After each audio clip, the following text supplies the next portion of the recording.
Hey, so welcome back to my channel. This is going to be my recap of Marry My Husband Season 1, Episode 10. So, a few things happened in this episode. So, Min-hwan and his family, they're back at the apartment, and so eventually they say their goodbyes, and of course they get on, Miss Hyo and Hyo get on the elevator, and she said, I never, even though, you're kind of limited as far as a lot of decisions you can make because of your standing, and, this protocol that you have to follow. I never really thought that a business marriage was for you. So I am kind of glad that you called it off.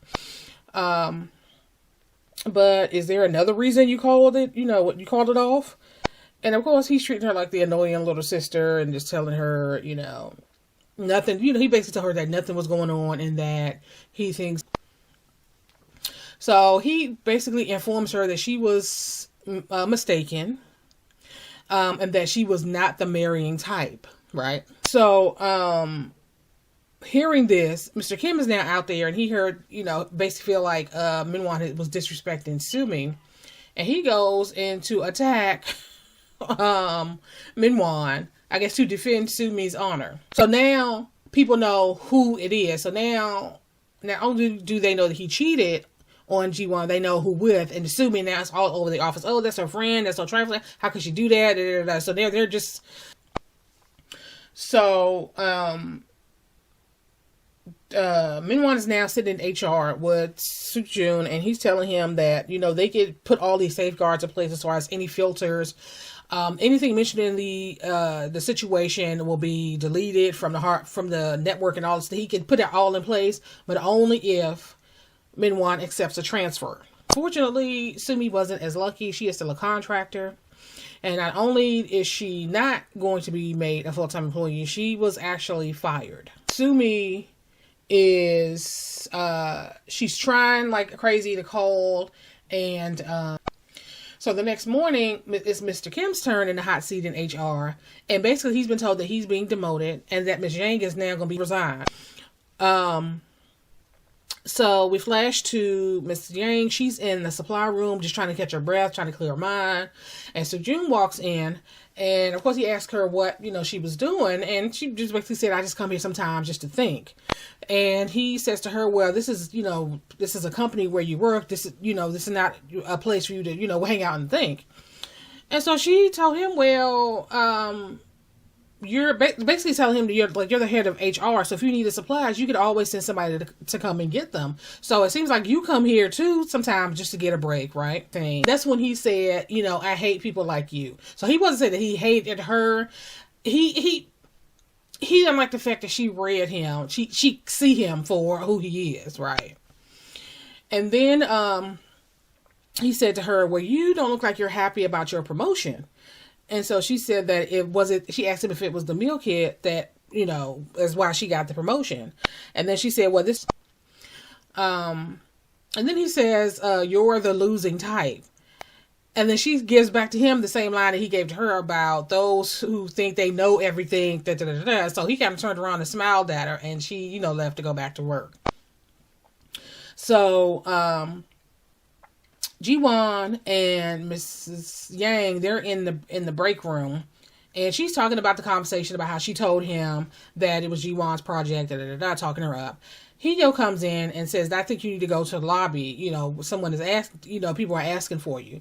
So Ji-won gets down to the lobby, and it's the couple where the husband had the peanut allergy and they had to rush him to the hospital. And they are pissed. So once Ji-won steps forward, she slaps the piss out of Ji-won. She's talking about this letter that's basically trying to call them frauds, how they were trying to get... Ji-won catches her and basically says, I'm not cleaning up your mess anymore. She drags her over and throws her to the floor, and she snatches her phone away. And she tells her, just, you may think that you know a lot about me, but remember, I know a lot about you too. So I guess she knew the passcode to get into her phone.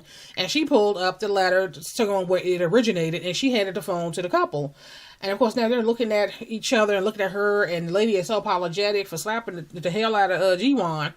And so Sumi is apologizing, and of course the people now think that, okay, you're a cheat, you stabbed your best friend in the back by sleeping with a man, you broke up her engagement.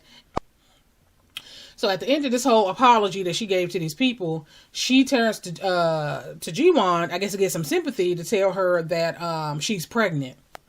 So of course, Min-hwan is off in the cut, about to pass out, because he's a child himself, and the idea of having a kid scares the crap out of him, right?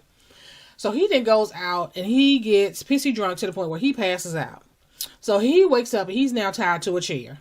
And so the people are basically, he thinks that it's the people that he owes money to. It's actually Mr. Yu's friend, his homie who did the pizza delivery, and I guess the other guy that works with him. And they're kind of incognito, have masks on their face. So he doesn't know them anyway. And so he's basically saying that as soon as his mother buys him the house, then he'll have the money to pay them back. And so this was all an effort to get him to get them down the altar, right? Because I know he has to marry somebody, and it's not going to be Ji-won at this point. So now he has to go and make nice with Sumi. So he ends, and they talk for a bit, and he basically said, do you think that we should get married? And so we flash to Mr. Yu's grandfather, and Sejun is giving him a report on everything that has happened, and he basically was like, oh, so it wasn't Ji-won's fault after all, and he figured, they figured everything out about this project was stolen from her, she's the victim in the whole thing. And so he decides he wants to meet with her. So Sejun brings her to the house, and they sit and talk for a while. And he was like, I heard you've had a rough couple of days. And she, she was gracious, and, they talked. And the minute that Mr. Yu knew that she was there, he about lost it and made a beeline for the house. He walks in, and he's like, grandfather, it's actually scared them both. So they turned around. I guess he was expecting it to be a whole show when he got there, but it wasn't. Everything was calm. She was smiling. It was just, so we flash to Sumi, and of course now she's trying to buy some fake pregnancy tests and results so that she can keep up with this lie, so that I guess Min-hwan would marry her, but could still marry her. So later that night, Eun-ho ends up going out. Eun-ho and Ji-won end up going out, and she had a great time. But the whole time she was out with him, she was daydreaming about Mr. Yu. So when he dropped her off, they had that difficult conversation. She basically told him that, there was a time when she did have a crush on him, but things have changed, and, she doesn't feel the same way, but that she hoped that they can be friends. And so I'm going to end this here, and I will talk to you guys in the next video.